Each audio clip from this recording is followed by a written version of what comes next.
Praise the lord. ప్రభు అయిన యేసుక్రీస్తు నామములో ఈ కార్యక్రమాలు వీక్షిస్తున్న మీకు మా పరమ యెరూషలేం ప్రార్థనా సంఘ సహవాసము ద్వారా ప్రత్యేకమైన శుభాభివందనాలు తెలియచేస్తున్నాం. దేవుని వాక్యము ఈ పూట మనము ధ్యానించుకుందాం.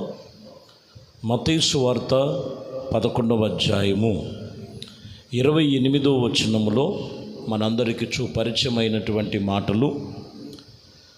ప్రయాసపడి భారం మోసుకొనుచున్న సమస్త జనులారా, నా యొద్దకు రండి. దేవుని వాక్యము ప్రభు అయిన యేసుక్రీస్తు వారు నా యొద్దకు రండి, నా యొద్దకు రండి. మీరు అక్కడ నిలిచి ఉంటే కరువు కలుగుద్ది, శాపము కలుగుద్ది, లోపము ఉన్నాయి, ఎంతో భారభరితమైనటువంటి పరిస్థితులు కనపడుతున్నాయి.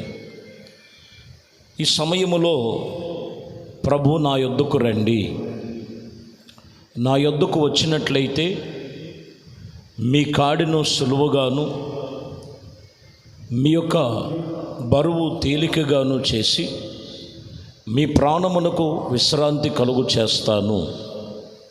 దేవుని వాక్యం చెప్తున్నమాట. చూడండి, ఈరోజు ఆయన మాట విని ఆయనకు లోబడి ఆయన యొద్దకు వచ్చేవారు ఎంతమంది ఉన్నారు?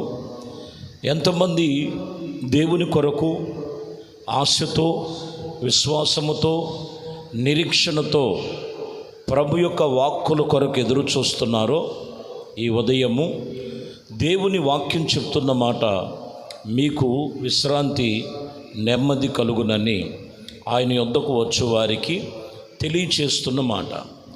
చూడండి, లోకములో ఎక్కడ చూసినా నానా విధమైనటువంటి శోధనలు, నెమ్మది లేదు, సమాధానం ఉండదు. ఇదే సమయంలో భక్తుడు రాసినటువంటి యోబు గ్రంథములో యోబు భక్తుడు చెబుతున్నటువంటి మాట మనం చూడొచ్చు. యోబు గ్రంథము 3వ అధ్యాయము 26వ వచనాన్ని చదువుతున్నాం. నాకు నెమ్మది లేదు, సుఖము లేదు, విశ్రాంతి లేదు, శ్రమయే నాకు సంభవించి ఉన్నది. చూసారా, ఈ భక్తుని యొక్క జీవితంలో నెమ్మది లేదని, సమాధానము లేదని, సుఖము లేదని, శ్రమయే సంభవించి ఉన్నది. దేవుని వాక్యం కూడా చెబుతున్న మాట అదే. నెమ్మది లేని మానవ జీవితం. ఎందుకు నెమ్మది లేదు, ఎందుకు విశ్రాంతి లేదు, ఎందుకు సుఖము లేదంటే, అపవాదైన సాతానుడు అనేకమైన విధాలుగా మనుషుల్ని పాడు చేస్తూ లోకములో ఉన్న వాటిని వెరచూపిస్తూ ఉంటారు. అయితే ప్రభు అంటాడు, నా యొద్దకు రండి, నా యొద్దకు వస్తే మీకు నెమ్మది ఉంటుంది, సుఖము ఉంటుంది, ప్రశాంతత అనే దేవుని వాక్యము నెమ్మదితో నింపినటువంటి రీతిగా శ్రమలు కొట్టివేసి సంతోషము, సమాధానము వారికి కలిగి ఉంటుంది. అందుకనే ప్రభు ఈరోజు చెబుతున్న ఉదయము, నా యొద్దకు రండి. యెషయా గ్రంథములో 14వ అధ్యాయము 4వ వచనం ఉంటుంది. నీ బాధను, నీ ప్రయాసను, నీ చేత చేయించబడిన కఠినమైన దాసత్వమును కొట్టివేసి యెహోవాను నేను విశ్రమింపచేసిన దినము నీకు కలుగు చేస్తానని, బబులోనులో ఉన్నటువంటి ఇదిగో నశించిపోతున్న వారిని, నాశనము కలిగినటువంటి జీవితాలతో ప్రభు మాట్లాడుతున్నారు. ఈ 14:4లో మనం చూస్తే బాధలలోనూ ప్రయాసలోనూ వారు నానా విధమైనటువంటి కఠినమైన దాసత్వము చేత ఉండి నెమ్మది లేదు, విశ్రాంతి లేదు, ఇంకా చెప్పాలంటే సంతోషము లేదు. అందుకని వాక్యం చెప్తున్నటువంటి మాట, ప్రభునందుకు రండి.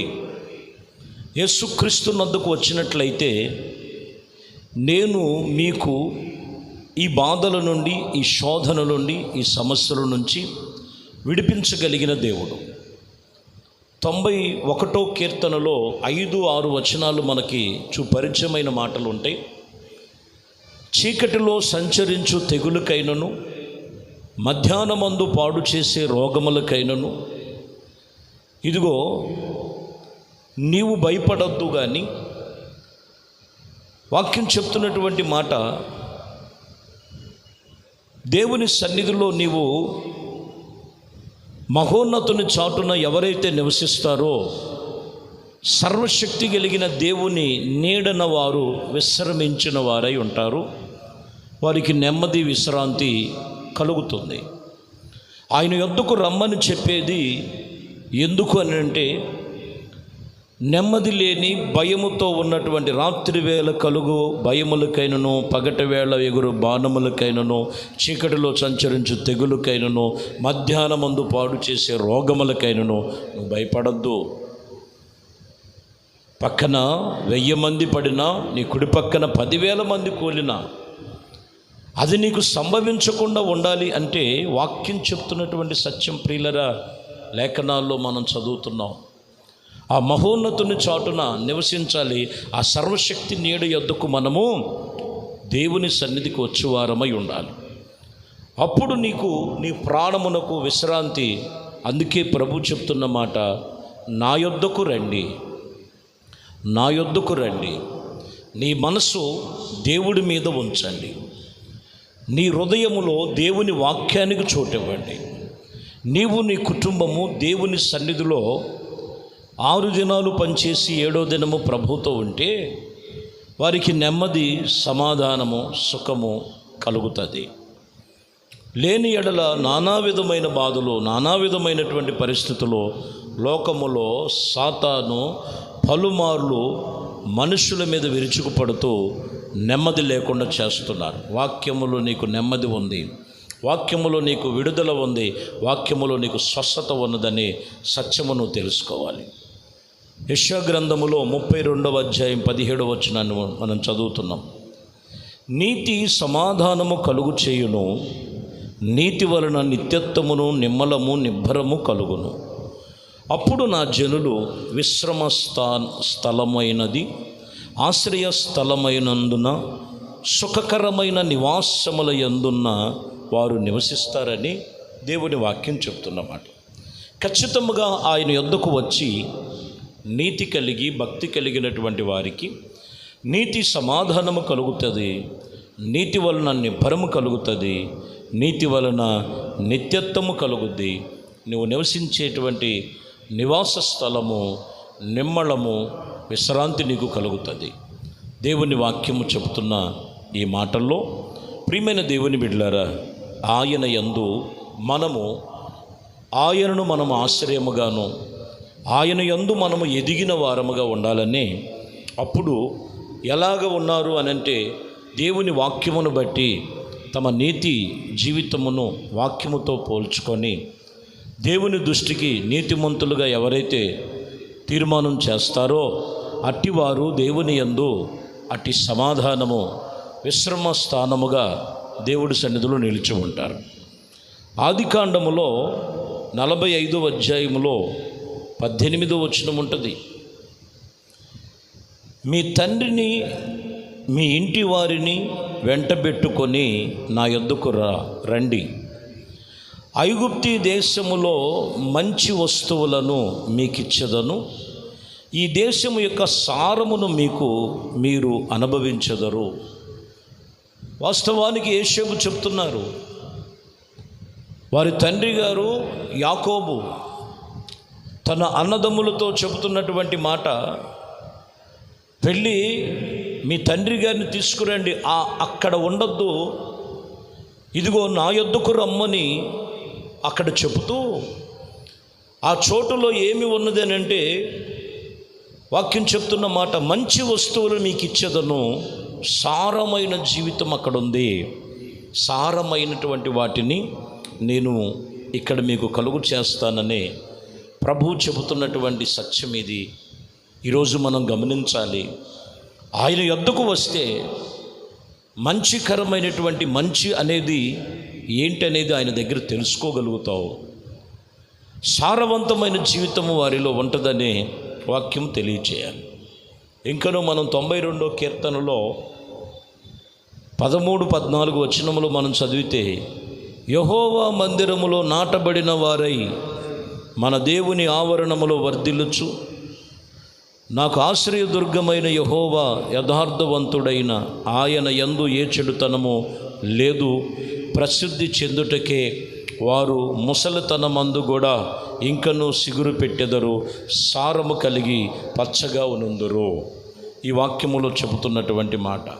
కాబట్టి మనము దేవుని మందిరములో నాటబడిన వారమై, దేవునితో సహవాసము గలవారమై, ఆయన యొద్దకు మనం వచ్చువారమై, ఆయనతో మనం నిబంధన కలిగి ఉన్నట్లయితే, ఈ వాక్యములో దేవుడు చెబుతున్న మాట, నా యొద్దకు రండి, నా యొద్దకు వచ్చువారికి నెమ్మది సమాధానము కలుగు చేస్తాను, నా యొద్దకు వచ్చువారికి సుఖమును సంతోషాన్ని కలుగు చేస్తాను, నా యొద్దకు వచ్చువారిని, వాక్యం చెప్తున్న మాట, సారవంతమైన జీవితాన్ని నేను కలుగు చేస్తాను.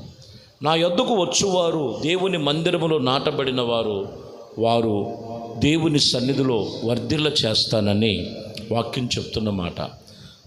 నామకార్థముగా దేవుని నమ్ముకున్నామనేది కాదు. నువ్వు దేవుని మీద నువ్వు ఆనుకొని ఆయన యొద్దకు రా.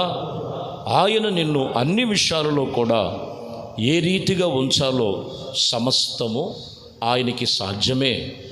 ఈ వాక్యము వింటున్న మీరు ఎక్కడున్నారు? ఏ చోటున ఉన్నారు?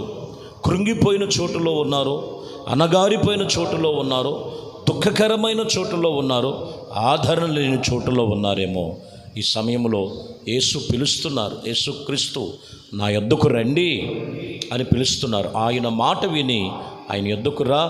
నీ జీవితంలో మునుపెన్నడూ చూడలేని అద్భుతమైనటువంటి గొప్ప కార్యములు ప్రభు మీ జీవితాలలో నిశ్చయముగా మీ కనులారా చూసెదరుగాక.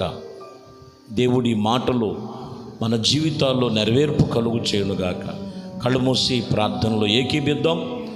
ప్రేమ నమ్మకమైన మా పరిశుద్ధుడైన గొప్ప దేవా, మీ ఉన్నతమైన పరిశుద్ధ నామమును బట్టి మీకు వందనాలు. ఈ ఉదయకాలమే మీ సన్నిధికి వచ్చి ప్రార్థనలు ఏకీభిస్తున్న వారందరినీ మీ వాక్కుల చేత మీరు బలపరిచి, మహా ఆకాశము పట్టజాలనంత విస్తారమైన మీ కృపా వాత్సల్యతను బట్టి మిమ్మల్ని వేడుకొనుచున్నాం. ప్రతి ఒక్కరిని కూడా మీ యొద్దకు పిలుస్తున్నారు. ఏ ఒక్కరిలో అనాలోచన కానీ, బలహీనతలు కానీ, లోపములు కానీ, ఎటువంటి శాపములు కానీ లేక మీ యందు మరింత భయభక్తులతోనూ నిబంధన గలవారై ఉండుటకు సహాయము దయచేయమని, ఘనత మహిమ ప్రభావాలు మీకే పొందుకోమని నజరేయుడైన యేసుక్రీస్తు నామములో ప్రార్థించి వేడుకొనుచున్నాము తండ్రి. ఆమేన్. ప్రభు మిమ్మల్ని దీవించి ఆశీర్వదించునుగాక. ఆమేన్.